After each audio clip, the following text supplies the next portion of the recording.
Hämmers Hörbuch zum Magazin.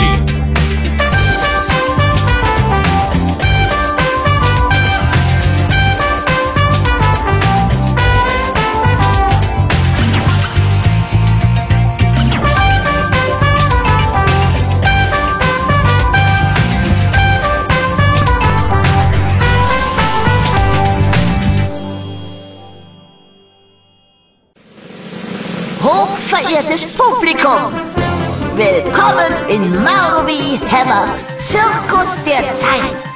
Eine Show, wie es sie nie zuvor gegeben hat. Mit Explosionen, sintflutartigen Regenfällen, auseinanderberstenden Kontinenten, Riesenviechern und Megabestien. Der Schauplatz? Unsere Erde. Wisst ihr, wie alt die ist? Über 4,5 Milliarden Jahre. Das ist eine Zahl mit 1, 2, 3, 4, 5, 6, 7, 8, 9 Nullen. Eine unvorstellbar lange Zeit. Aber mal in echt. Die Geschichte ist ruckzuck erzählt. Mit Hilfe meiner Requisiten. Stoppuhr, Tischfeuerwerk, Schüssel mit Schlamm, Schüssel mit Wasser, selbstgebaute Wind- und Regenmaschine, Tafel Schokolade, ein paar Kieselsteine, ein paar Eiswürfel und kennt ihr das hier? Ploppies. Dieses Verpackungszeug aus dem Papierkorb. Und jetzt geht's los. Über 4,5 Milliarden Jahre Erde in sage und schreibe 4,5 Minuten. 3, 2, 1, go! Willkommen im Kindergarten des Universums. Mutter Sonne hat 8 Planeten auf ihre Umlaufbahnen geschickt. Auch die Erde hat ihren Platz gefunden. Doch von Leben keine Spur. Die Erde ist ein glühender Ball. Badoing! Riesige Gesteinsbrocken schlagen ein. Immer wieder bricht die schwankende Oberfläche auf. Feuerrotes, sprudelndes Magma schießt in die Höhe. Gase dringen nach außen und sammeln sich als Wasserdampf in der Atmosphäre. Und dann setzt der Regen ein. Sintflutartiger Regen. 40.000 Jahre lang. 3 Milliarden Jahre vor unserer Zeit. Über die ganze Erde schwappt das Urmeer. In der brodelnden Suppe wuseln erste Lebewesen. Bakterien, Algen, Pilze. Später die ersten kleinen Fische. Immer wieder wird der Planet von gigantischen Klimaschwankungen erschüttert. Im Laufe der Zeit erhebt sich ein Riesenkontinent aus dem Wasser. Pangaea. Dort flogen und krabbelten unglaubliche Viecher. Riesige Libellen, gigantische Tausendfüßler. Manch einer sah damals schon aus wie heute. Zum Beispiel die Kakerlake. Viele halten sie für das erfolgreichste Modell der Natur, aber kein Topmodell. 4,5 Milliarden in 4,5 Minuten. Da muss man natürlich einiges weglassen, aber nicht meine Lieblingsstelle. Der Riesenkontinent Pangaea begann auseinanderzubrechen in 2 Teile. Lecker. Aus einem wurden später 2 Kontinente. Laurasia im Norden und Gondwana im Süden. Was sagt die Zeit? 215 Millionen Jahre. Mit einem Paukenschlag beginnt ein großes Zeitalter. T-Rex und Brachiosaurus, hoch wie ein Haus, lassen die Erde erzittern. Im Schatten der Dinosaurier huschen die ersten Säugetiere rum. Kleine pelzige Wesen, die im Weltzirkus noch keine große Rolle spielten. Denn in Jura- und Kreidezeit, da lief die Show der Saurier 150 Millionen Jahre lang ausverkauft. Bis eines Tages... dazu später mehr. Jetzt muss ich ein bisschen Gas geben. Von wegen 4,5 Minuten. Vor ungefähr 50 Millionen Jahren lagen 5 Kontinente endlich dort, wo sie auch jetzt zu finden sind. Amerika, Afrika, Europa, Asien und Australien. Und vor ungefähr 8 Millionen Jahren probierten ein paar clevere Affen auf 2 Beinen zu gehen. Das war die Geburtsstunde des Menschen. Was lief denn hier so? Dino Ranch und Auftritt Mensch. Aufs Stichwort. Sag mal, läuft hier der Wasserhahn oder was? Das hat doch alle geregelt letztens mit dem 12er Schlitten. Ach so. Eine Schüssel mit Wasser? Eiswürfe! Ist hier die Eiszeit ausgebrochen oder was? Mann, oh Mann, das Studio bringt mich echt um, wirklich. Sollen die Radio-Fuzzis doch selber aufräumen? Timeout. Der Hausmeister hat mich völlig aus dem Konzept gebracht. Dabei bin ich noch gar nicht zu den Mammuts gekommen. Die finde ich ja so toll mit dem langen, braunen Fell und den riesigen Stoßzähnen. Mal kurz auf meinen Text schauen. Wann wären die dran gewesen? In einer Zeit, die man das Quartär nennt. Bis ungefähr 6000 Jahre vor unserer Zeit hätten wir sie in Europa treffen können. Alvina! Schön, deine Stimme zu hören. Alvina ist mein PC, mein persönlicher Computer, selbst programmiert. Quatsch, ich habe mir damals einfach das Programm besorgt. Aus dem Aquamare. Wisst ihr noch? Ich spiel's euch nochmal vor. Kleiner Zeitsprung zum Jahr 2007, nach Beginn unserer Zeitrechnung. Sollten Sie weitere Fragen haben, sprechen Sie bitte ins Besuchermikrofon. Mein Name ist Alvina. Ich bin Ihre interaktive Begleitung in die Tiefe. Ihre interaktive Begleitung in die Tiefe. Ihre interaktive... Das Programm hatte damals noch ein paar Kinderkrankheiten. Die habe ich ausgebügelt und viele neue Fakten einprogrammiert. Nicht wahr, Alvina? Ja, Chef. Schon gut. Heute will ich mir wieder Alvinas Wissen zunutze machen. Ich habe sie gebeten, uns in die Welt der Urzeittiere zu führen. So, Alvina, das ist jetzt deine Show. Was hast du dir ausgedacht? Das Motto heißt Abwärts in die Vergangenheit. Wir fahren mit einem Fahrstuhl in den Keller der Erdgeschichte. Wow, heiße Sache. Als die Erde noch ein glühender Ball war? Nein. Unsere erste Station ist 125 Millionen Jahre vor der Zeitrechnung. Dort treffen wir einen Verwandten von dir. Hey, ich habe ja schon immer geahnt, dass ich die Krone der Schöpfung bin. Aber dass alles intelligente Leben von mir abstammt? So habe ich das nicht gesagt. Es geht um... Das Schöne an Computern ist, dass man sie jederzeit abstellen kann. Und jetzt zu meinen World Reportern. Die wollen auch Urzeittiere sehen, in einem Museum. Hey, JC, Ming und Roberto. Hello, Marvi Hämmer. We're looking for a saber-toothed tiger. Ein Säbelzahntiger im Museum? Ein, was? A saber-toothed tiger? In a museum? Yes, Marvi Hämmer. In this museum, there is a complete skeleton of a saber-toothed tiger. Ach so, ein Skelett. Das ist ja langweilig. Come over here. Look. Here is a stuffed woolly mammoth. Ein ausgestopftes Mammut? Wie toll ist das denn? And here it is. The saber-toothed tiger. Come on, JC and Ming. Wow! What a gigantic animal! Look at his canine teeth. Klingt wie Kaninchenzähne, sind aber die Eckzähne. Wie groß sind sie denn? This one has enormous canine teeth. They are about 20 centimeters long. Its teeth are as long as sabers. That's why this animal is called a saber-toothed tiger. Schnell mal aufschreiben. Saber heißt Säbel. Tooth heißt Zahn. Tiger heißt Tiger. Saber-toothed Tiger. Mit 20 Zentimeter langen Eckzähnen. Hei. Gut, dass die ausgestorben sind. Extinct. They aren't extinct. They are still alive.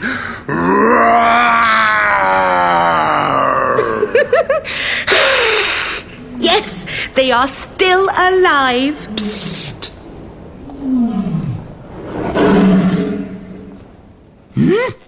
Wer ist das denn? JC? Bist du das? Is that you, JC? That wasn't me. It must be a real one. Are there still any saber-toothed tigers left alive? Impossible. They became extinct 10,000 years ago. Das hört sich aber sehr lebendig an. Oh, we'd better go. How very interesting. Let me record this sound. 1, 2, testing, 1, 2. This is not the best time to do a sound check, Ming. Come on, Ming, let's go. Keine Panik. Vielleicht hat jemand seine Miezekatze mitgebracht. Wir hören uns später wieder, denn jetzt kommt mein Marvi Hämmers Urzeit-Quiz. Alter Falter und planetarisches Alter. Die Geschichte der Erde ist spannend. Dass man so viel über die Erde weiß, das liegt daran, dass die Forscher hin und wieder etwas finden. Sie nennen das Fossilien. Und jetzt kommt meine erste Frage. Was, bitteschön, sind eigentlich Fossilien? A. Bärenknochen vom Fossibär. B. Mumien von Fossakatzen. Oder aber C. Versteinerte Überreste von Pflanzen und Tieren. Fossibär? Der spielt Klavier in der Muppet Show. Fossakatzen, die leben auf Madagaskar. Aber Fossilien werden auf der ganzen Erde gefunden. Antwort C ist richtig. Fossilien nennt man Versteinerungen. Sie stammen oft von Tieren, mit harten Körperteilen wie Knochen, Schalen oder Zähnen zum Beispiel. Eingebettet in Eis, Sand, Lehm oder Gestein überstehen sie die Zeit, bis heute, weil sie versteinert sind. Hin und wieder findet man Fossilien aus der Kreidezeit. Aber warum, und das ist meine zweite Frage, nennt man diese Zeit eigentlich Kreidezeit? A. Weil die Lebewesen in der Zeit nur Kreide gefressen haben? Oder aber B. Weil sich in der Zeit besonders viel Kreide gebildet hat? Oder aber C. Weil die Menschen in der Zeit den Kreidekönig verehrt haben?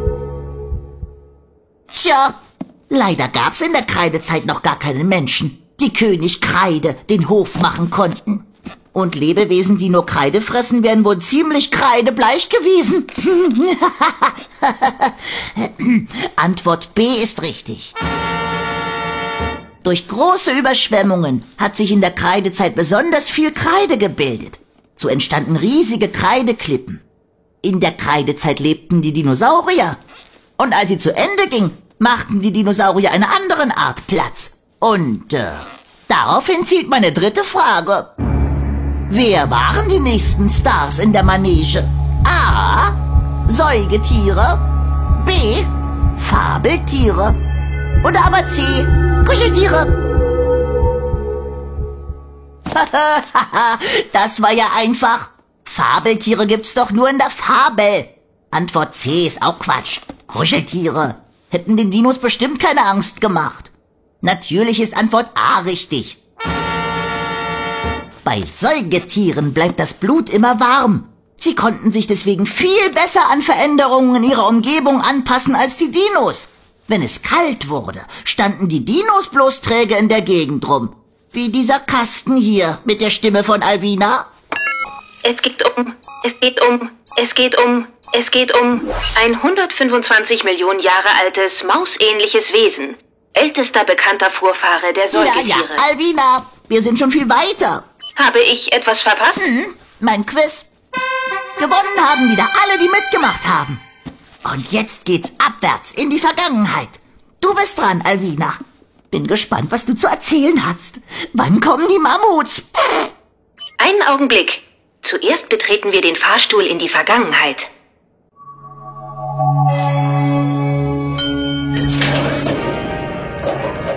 Willkommen im Fahrstuhl zur Vergangenheit.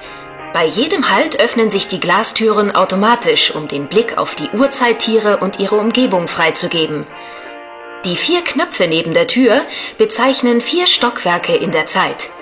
Der rote Knopf ist für Notfälle. Im unwahrscheinlichen Fall eines Defektes wird er uns sofort in die Gegenwart befördern.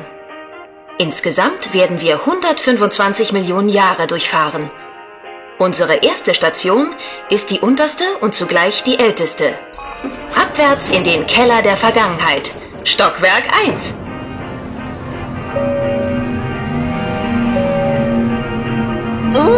Das geht aber schnell. Erstes Stockwerk, Kreidezeit. Ammoniten, Seeigel, Tintenfische, Entenschnabel, Dinosaurier, Tyrannosaurier, kleine Säugetiere. 125 Millionen Jahre vor unserer Zeit. Die Ausbreitung der Pflanzen hat dafür gesorgt, dass die Landmassen unterhalb der Berggipfel ein dichtes grünes Kleid tragen. Da, über dem Urdschungel kreist ein Flugsaurier. Die Haut seiner Flügel ist wie aus Leder. Und da, ein Sauriernest mit Eiern. Bevor die Mutter aufkreuzt, möchte ich ein anderes Tier vorstellen. Das kleine mausartige Wesen dort in den Büschen. Ein Säugetier. Forscher haben ein vollständiges Fossil dieses kleinen Nagers im heutigen China entdeckt und ihm einen schönen Namen gegeben. Eomaya, Mutter der Morgenröte. Tatsächlich glauben einige Wissenschaftler, mit diesem Tier sei so etwas wie die Morgenröte der Säugetiere angebrochen. Denn dieses kleine Wesen war für seine Entdecker etwas ganz Besonderes. Sie bezeichneten es sogar als Mutter aller Säugetiere. Die Auswertung der Versteinerungen ergab nämlich, hier hatte man wohl das älteste Tier entdeckt, dessen Nachwuchs vollständig in der Gebärmutter heranwuchs. So wie ich. Und dieser Stoppelhopser soll mein Urahn sein? Na komm doch mal her, du Kleiner. Na fein. Na und tschüss. Ganz schön verhuscht. Noch waren sie klein, die Säugetiere. Nicht größer als Katzen. Sehen, aber nicht gesehen werden, das war ihr Motto. Tagsüber suchten sie Schutz. Denn jeden Moment konnten sie unter die Stampfer eines riesigen Sauriers geraten. Nachts, wenn die Dinosaurier in den kalten Nächten der Kreidezeit wie im Tiefschlaf erstarrt waren, schlug ihre Stunde. Dann raubten sie vermutlich sogar den Dinos die Eier aus dem Nest. Sie waren klein und listig. Das mit der Größe sollte sich aber gewaltig ändern. Doch vorher erschütterte eine einschneidende Naturkatastrophe das Leben der eierlegenden Saurier. Weiter geht's im Fahrstuhl Richtung Gegenwart.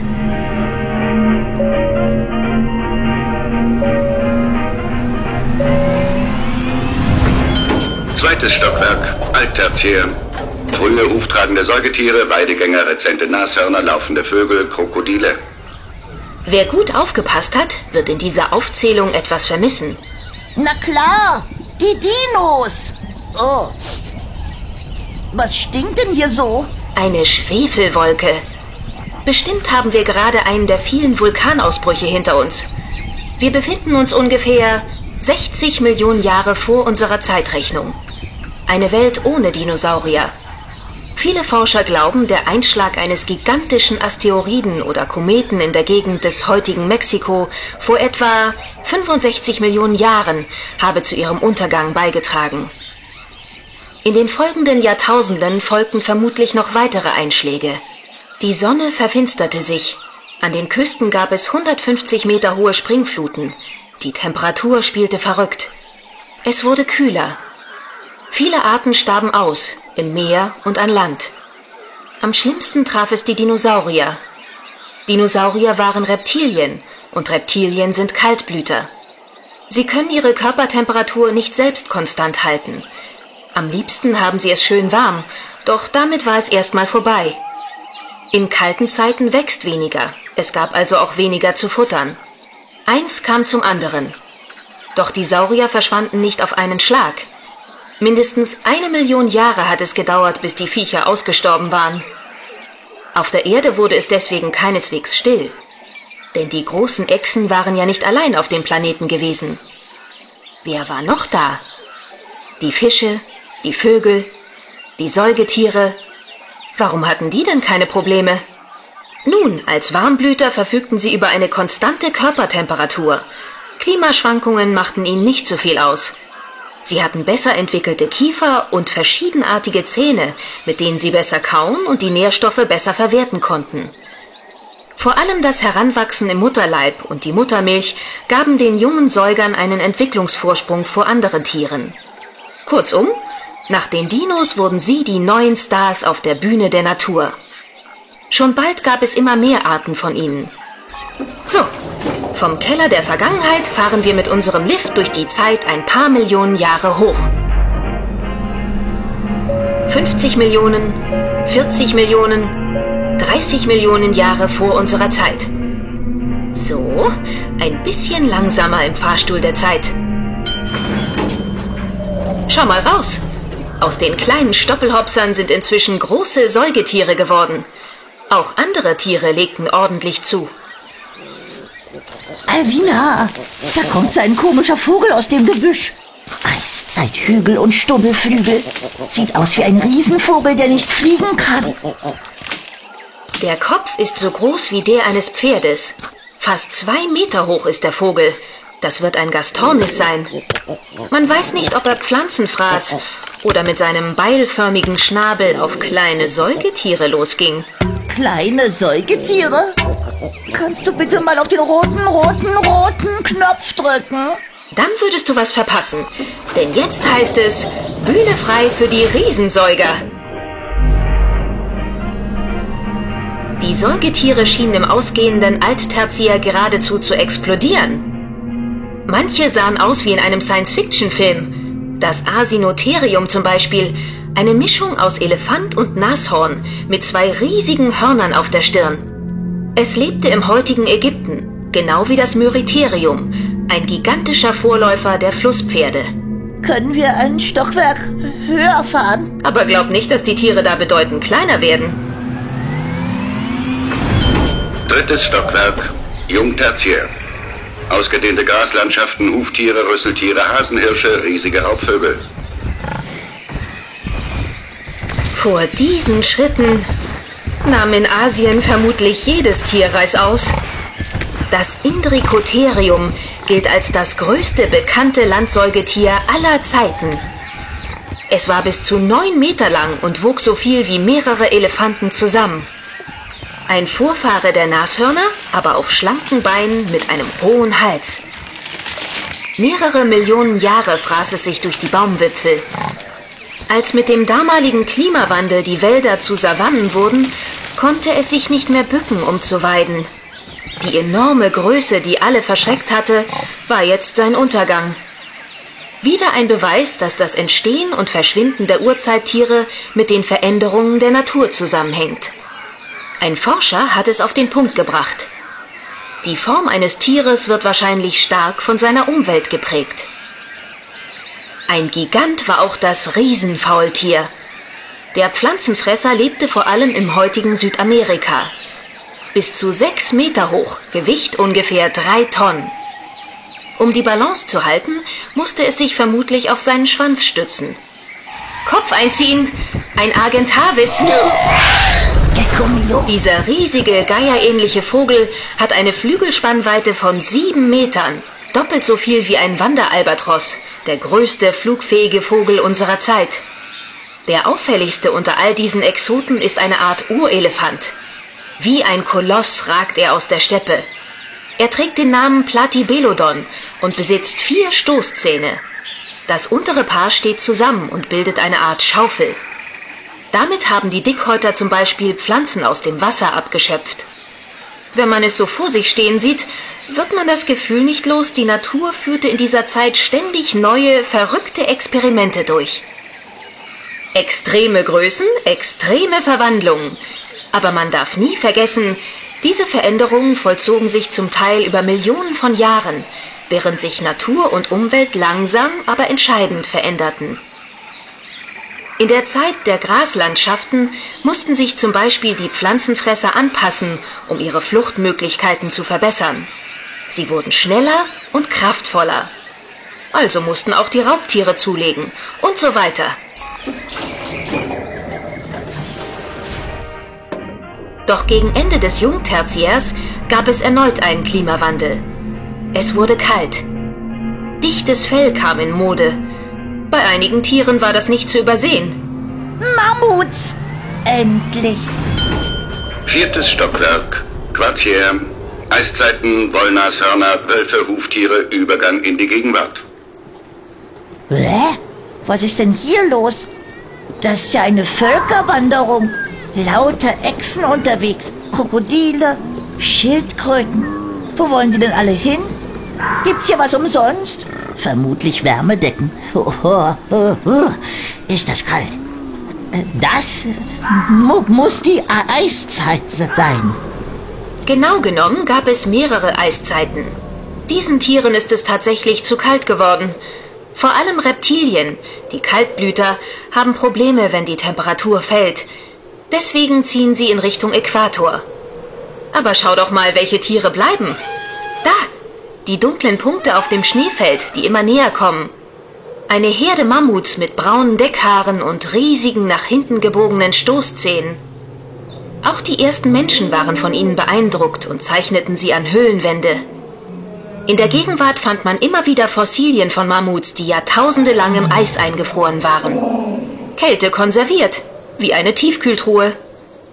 Das Mammutbaby Dima wurde zum Beispiel im sibirischen Eis eingefroren. Sogar die Haut war noch erhalten. Deswegen wissen wir heute, dass Mammuts im Vergleich zu anderen Elefanten wohl kleine, runde Ohren hatten. An den großen hätten sie sicher furchtbar gefroren.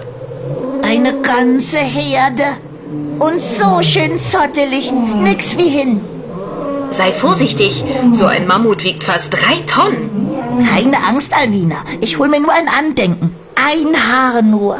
Das merkt das Mammut sicher gar nicht. Hey, nicht weglaufen. Ich wollte doch nur... Oh, das gibt's doch nicht. Die ganze Herde zieht Leine. Die haben Angst vor mir. Wie ein Elefant vor einer Maus. Dabei bin ich nicht mal eine. Mach dir nichts draus, Marvi. Du hättest das Haar eh nicht mit ins Studio nehmen können. Das wäre vorher längst zu Staub zerfallen. Die großen Mammuts brauchten sich vor keinem Tier zu fürchten. Ihre Jungtiere, die mussten sie vermutlich vor Raubtieren beschützen. Zum Beispiel vor Säbelzahntigern, riesige Katzen mit langen Eckzähnen, scharf wie Dolche. Aber zu jener Zeit waren noch andere wilde Gesellen unterwegs. Wir machen mal einen Abstecher nach Australien.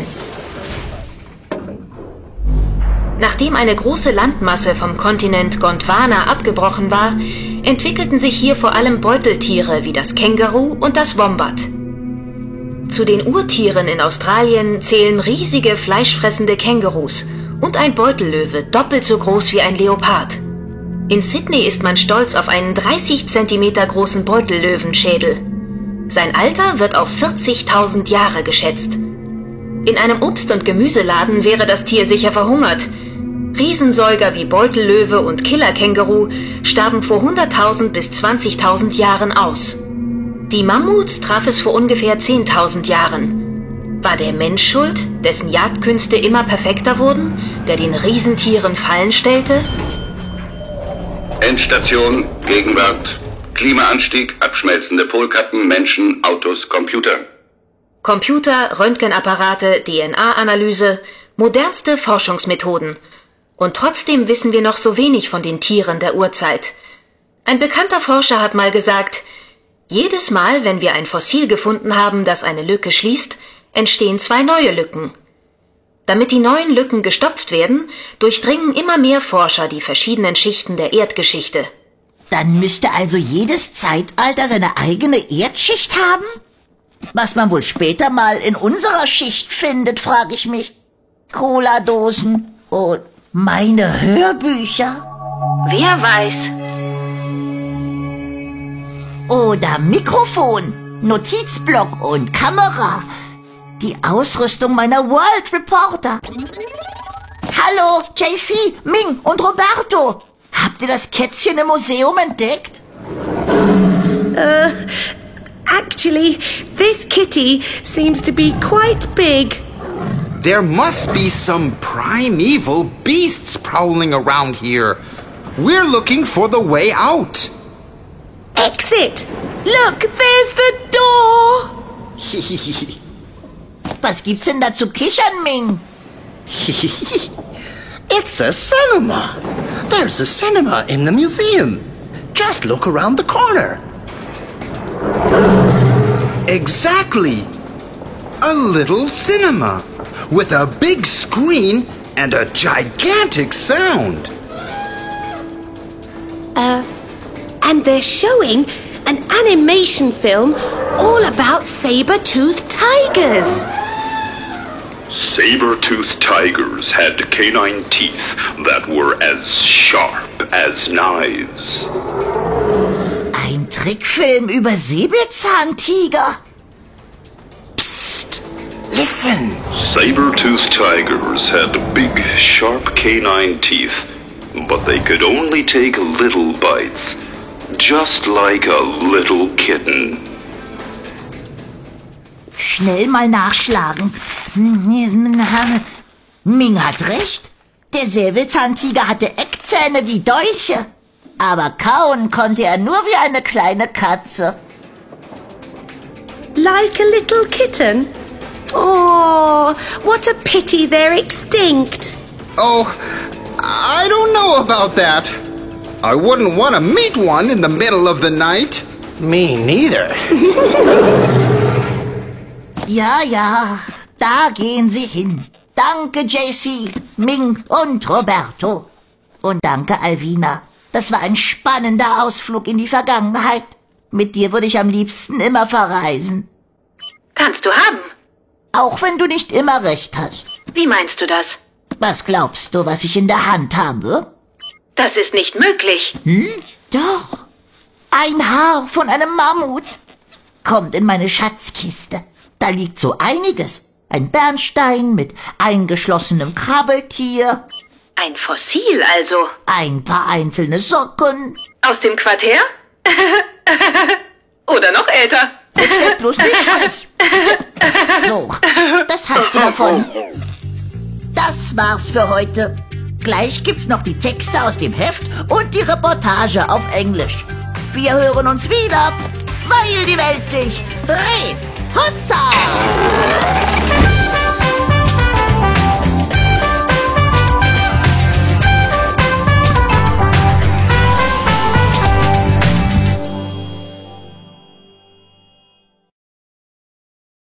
Jetzt wollen wir mal hören, was meine World Reporter für das Heft zusammengetragen haben. Schnapp dir das Magazin, blättere zu den angegebenen Seiten und lass dir die englischen Texte vorlesen. Wenn du Lust hast, kannst du versuchen mitzusprechen. Ist doch gar nicht so schwierig, oder? Viel Spaß! Enjoy yourself! Let's listen to the comic first. Please turn to page 18.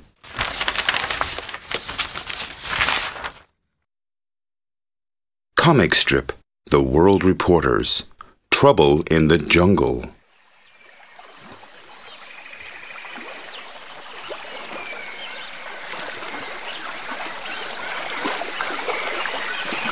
Ming, where can we dock? We can't yet. And how about there? Where is Ming? The monkeys have kidnapped him. After him. They are back there.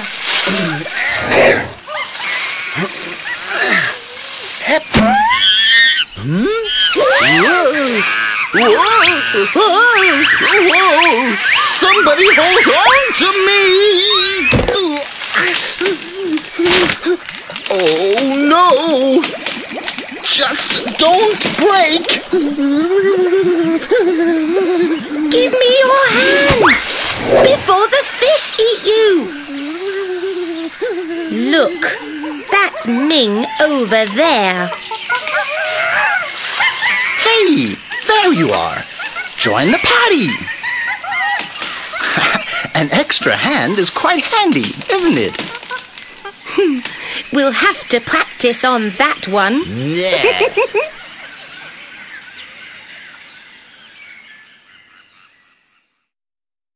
Now turn to page 3 and look at this great snapshot.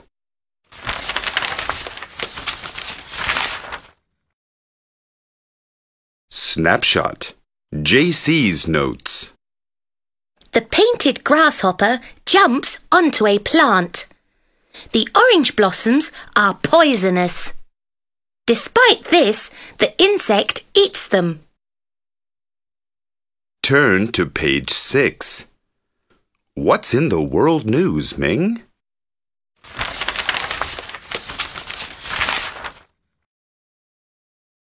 World news. Ming's notes.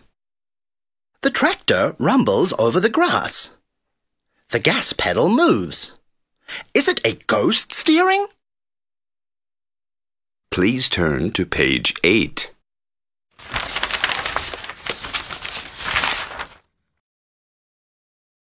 Hi Mars. Any life there? Ming begegnet einem Roboter auf dem Mars. Don't blow my head off! This is Mars lander Phoenix. Laser? Wind gauge. Laboratory. Solar array. Oven.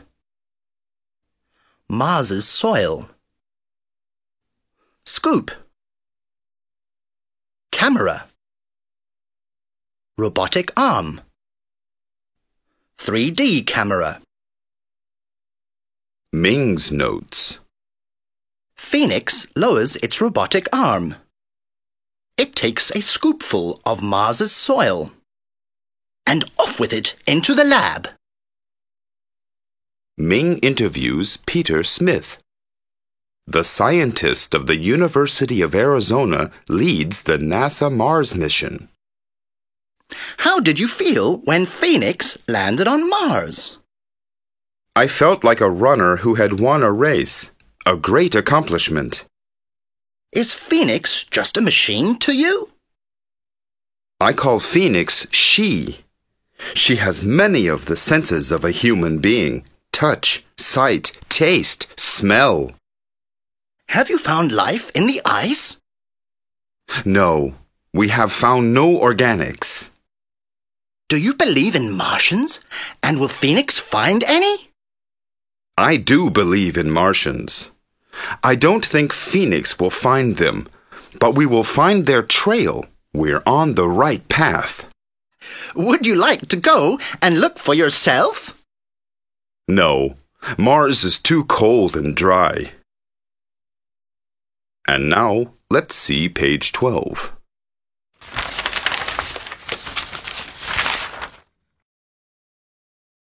What a lot of monkey business! JC erforscht Akrobaten im Dschungel. Let's chill. This is a spider monkey. Branch. Tail. Water surface. Head. Water reflection. Fingers. Arm. Leg. Toes.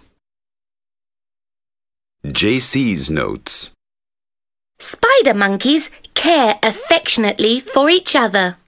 Sometimes they hug, or they delouse each other. Look for it. Nose. Tail. Hand. JC's report from Ecuador. Hi, Marvi. I'm calling from Ecuador. I'm researching spider monkeys. They are amazing animals with long legs and long arms. They live in the rainforests of Central and South America. The most exciting thing about them is their tail. It's like a third arm. They can hang head first from a branch. Have you ever tried this? That's what I'm doing at the moment, like my furry friends. But I'm getting very sick. Bye-bye, JC. Please turn to page 20.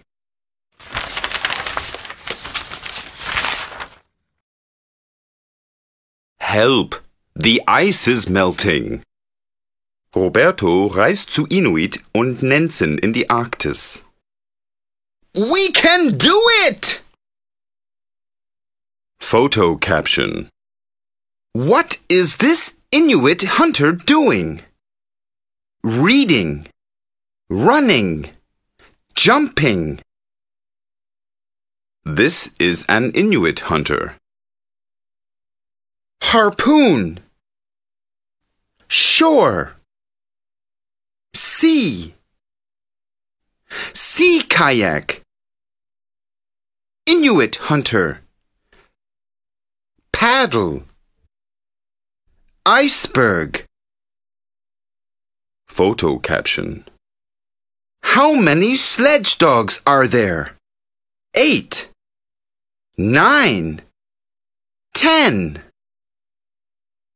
Roberto interviews Nuuni Sophie Rosing Jacobsen. She is from Greenland. How old are you and where are you from? I am 11 years old. I live in Nuuk, the capital of Greenland. Do you like school? Not always. Sometimes it gets boring.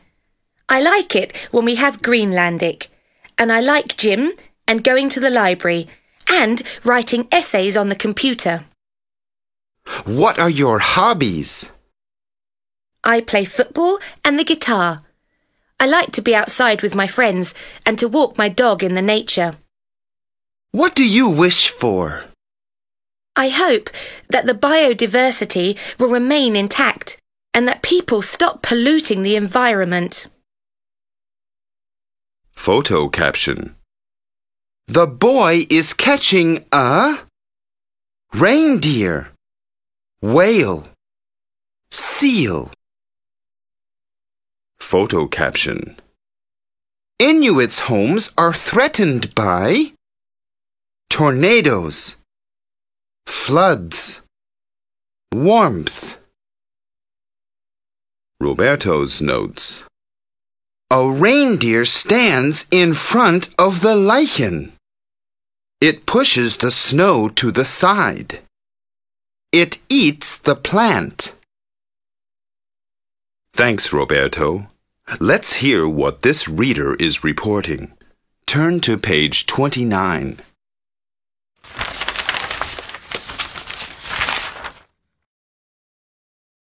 Reader's Report. Max Gettinger from Hamburg. Dear Marvi, our class 5C had a stand at the school summer festival to raise money for an auditorium. We really need one. Everyone had to estimate how many sweets were in a big glass. One guess for 25 cents. The best guesses won your magazine. At the end, all 979 sweets were gone, and we had 40 euros and 25 cents for our auditorium. Thanks, Max. Please turn to page 30 now.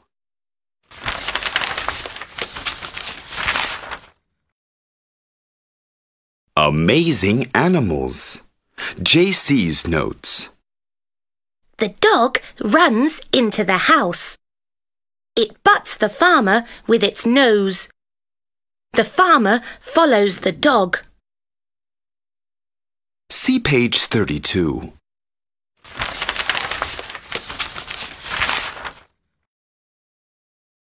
The 7 New Wonders of the World. Roberto entdeckt grandiose Bauwerke. This is just wonderful! Roberto's notes. The Inca carried rocks up the hill. They put them together. This resulted in walls. This is the Corcovado. Beach. Statue of Jesus. Marina. Souvenir shop. Stairs. Platform. Rock. Skyscraper. Bay. Roberto's report from Rio, Brazil. Hi, Marvi. I'm on a cable car that's taking me all the way up the Corcovado. This hill is in the middle of Rio de Janeiro. Okay, we're there. I have to walk the last few meters to the top. Wow! What an incredible view! This statue is lucky. I would like to be him. Only for a few days, of course. Being a world reporter is the best thing on earth. Look for it. Ruins. Banister. Column. Please turn to page 36.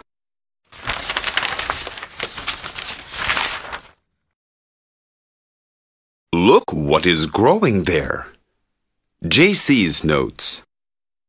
The elephant swings its ears. Then it puts its trunk into its mouth. Finally, it kicks its legs. This is a growing dolphin. Embryo. Amniotic sac. Umbilical cord. Veins. Yolk sac. Now turn to page 40.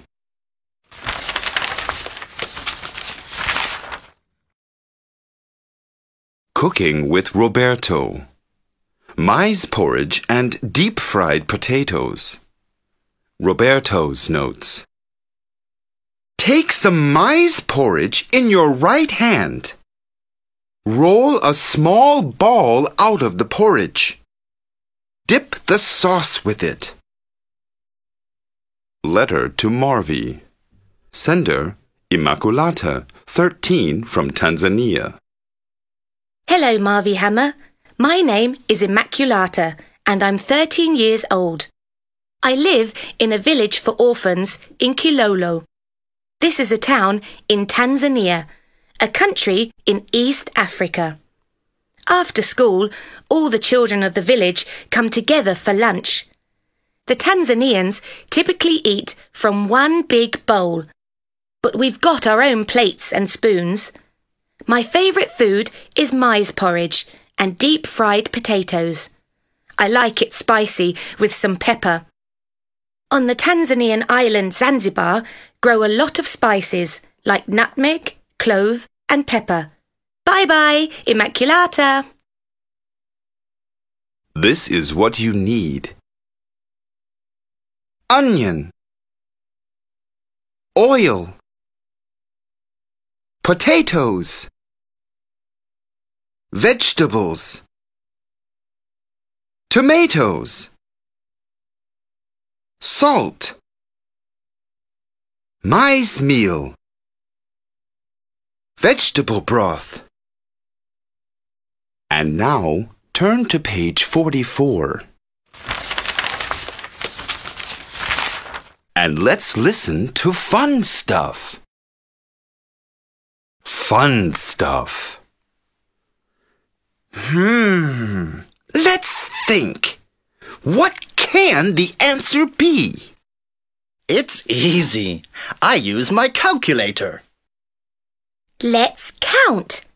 1, 2, 3.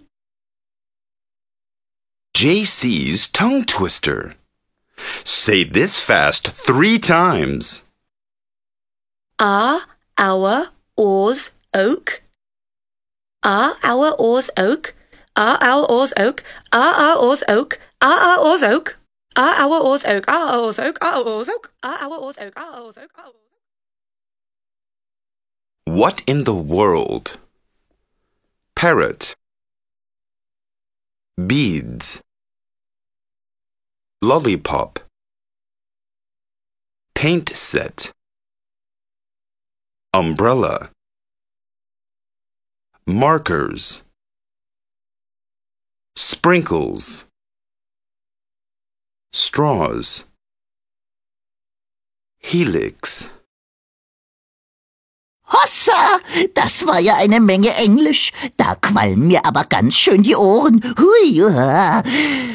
Aber einer geht noch. Du kannst dir die Reportage vom Anfang auf Englisch anhören. Als Bonustrack. Wir hören uns nächstes Mal wieder, weil die Welt sich dreht. Hossa!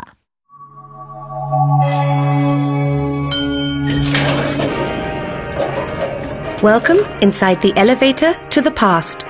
The glass doors open automatically at every stop, so that you can see the prehistoric animals in their typical surroundings. The 4 buttons next to the door represent 4 periods of time. The red button is for emergencies only. In the improbable event of an emergency, the elevator will immediately transport us back to the present. We are going to travel back 125 million years in all. Our first stop is at the bottom level, which also happens to be the oldest time period. Let's go down into the cellar of the past.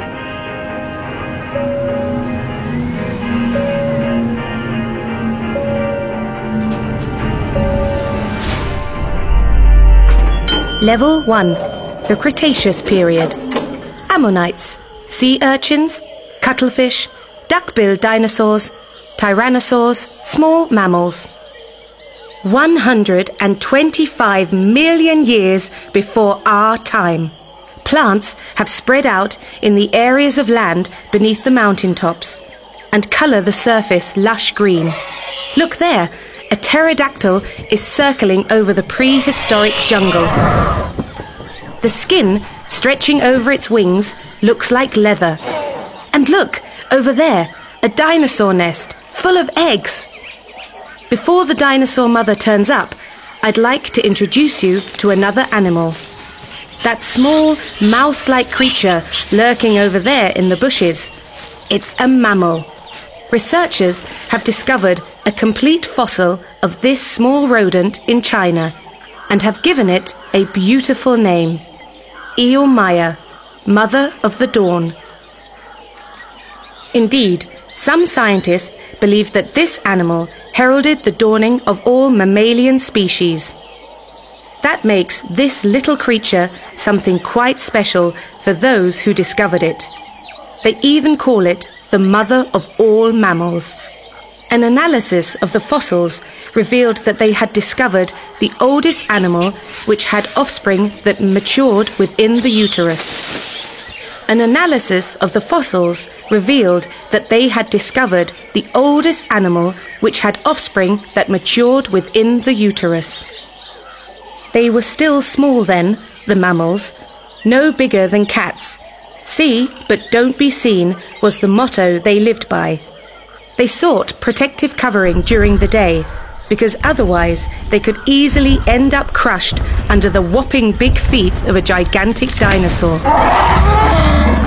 These small mammals were active at night, at a time when the dinosaurs were immobilized, sleeping their way through the cold nights of the Cretaceous.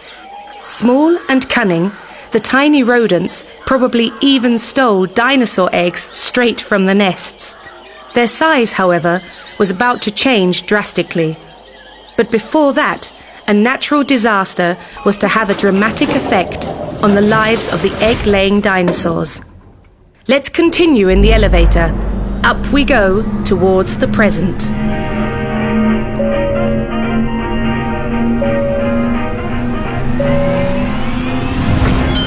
Level 2. Paleogene, or Old Tertiary Period. Early hoofed mammals, grazing mammals, rhinos, walking birds, crocodiles. We are approximately 60 million years from the present day. We have arrived in a world without dinosaurs. Many researchers think the impact of a gigantic asteroid or comet about 65 million years ago in the area of what today we call Mexico contributed to their extinction. Most likely, over the course of the following millennia, even more impacts followed. There were eclipses of the sun, 150-metre-high spring tides along the coasts, and wild fluctuations in temperature. Then it got cooler. Many species, both in the sea and on land, became extinct. But the worst affected species was the dinosaur. Dinosaurs were reptiles, and reptiles are cold-blooded animals. They are not able to keep their body temperature constant by regulating it themselves. They prefer nice, warm temperatures. But warmth was now a thing of the past. Fewer plants grow when it's cold, so there was less to eat. One thing ultimately led to the other. But the dinosaurs didn't all die off at once. At least 1 million years were to pass before the last of these giant lizards finally went extinct. But that didn't mean that all was quiet on our planet. After all, dinosaurs had not lived alone on Earth. What other creatures were still around? Fish, birds, mammals. Why didn't they have a problem with the cold? Well, as warm-blooded animals, they could maintain a constant body temperature. Climate fluctuations didn't affect them as much. They had better developed jaws and differently shaped teeth, enabling them to chew better and to utilize nutrients more efficiently. They developed in the womb and drank their mother's milk. This gave the young mammals a head start over other animals. In short, they took over the dinosaurs' role and became the new stars on nature's stage. Soon, they diversified into a large number of new species. So now, let's head on upwards in our time elevator and travel a couple of million years ahead. 50 million, 40 million, 30 million years before the present. So, let's slow down a bit. Look outside. The stage is set for the giant mammals. At the end of the old tertiary, the mammal population seemed to be exploding. Some could easily appear in a science fiction film. The Arsinotherium, for example, a cross between an elephant and a rhino, a giant creature with 2 huge horns on its forehead. It lived in what is now Egypt, just like the Moeritherium, an enormous ancestor of our hippopotamus. Level 3, Neogene, or New Tertiary Period. Extensive grasslands, hoofed animals, proboscidea, Lagomeris, giant predatory birds. Every animal in Asia must have fallen over itself to get out of this animal's way. The Indrocatherium is thought to be the largest land mammal of all time. It reached a length of up to 9 meters and weighed as much as several elephants put together. It was an ancestor of the rhino, but its legs were thinner and its neck longer. For several millions of years, it ate its way through the treetops. When the climate changed, however, the woods became savannas, and it couldn't bend its neck down to graze. Its huge size, which had served it well by frightening all the other animals away, now became a liability. This story goes to prove that the rise and fall of prehistoric animals was connected to changes in the climate.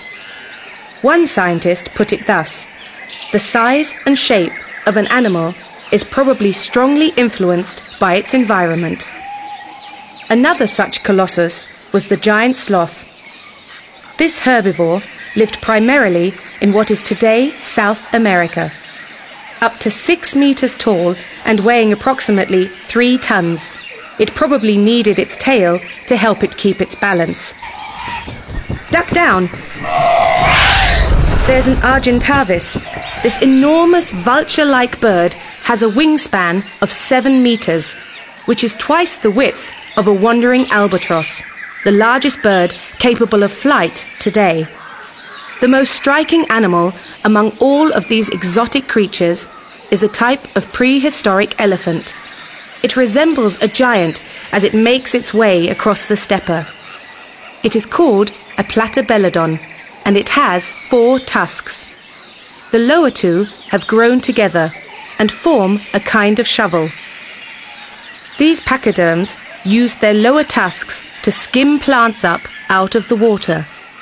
This particular species didn't survive for long in comparison to many others.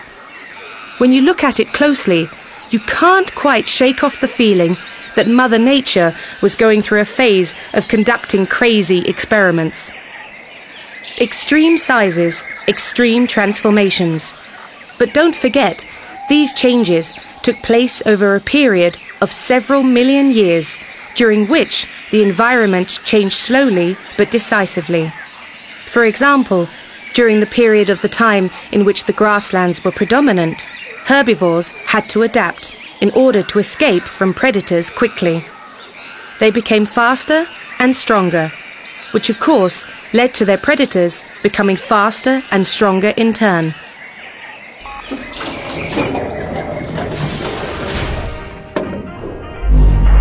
But there was another climate change towards the end of the new tertiary.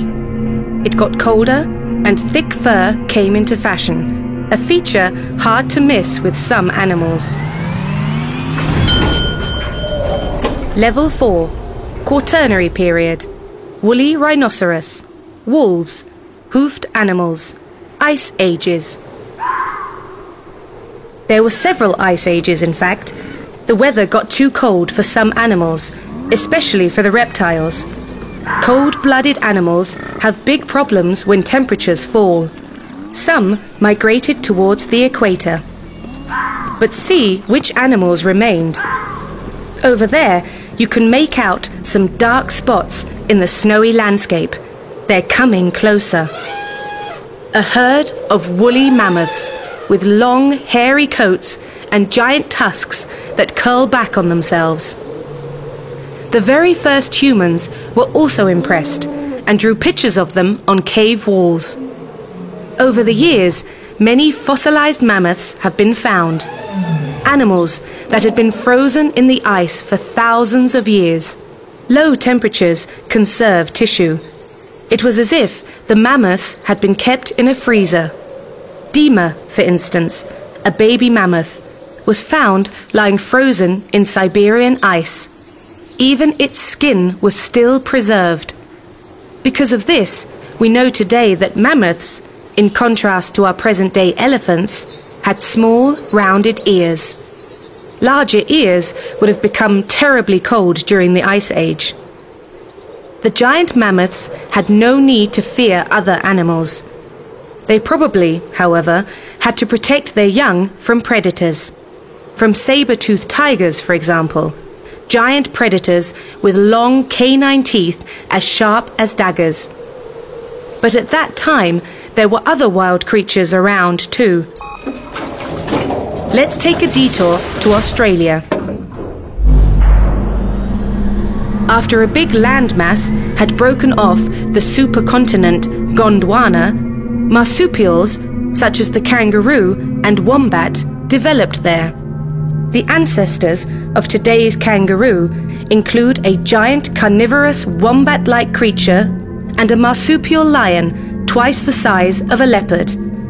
The city of Sydney is proud of a 30-centimetre-long marsupial lion skull. Scientists estimate that it is 40,000 years old. The animal would certainly have starved at a fruit and vegetable stand. Giant mammals like the marsupial lion and killer kangaroo went extinct 10,000 to 20,000 years ago. The same happened to the mammoths approximately 10,000 years ago. Were humans, with their increasingly sophisticated hunting skills, to blame for their extinction? Did they set traps for these giant animals? Terminal. The present. Global warming. Melting polar ice caps. People. Cars. Computers. And we still know so little about prehistoric animals.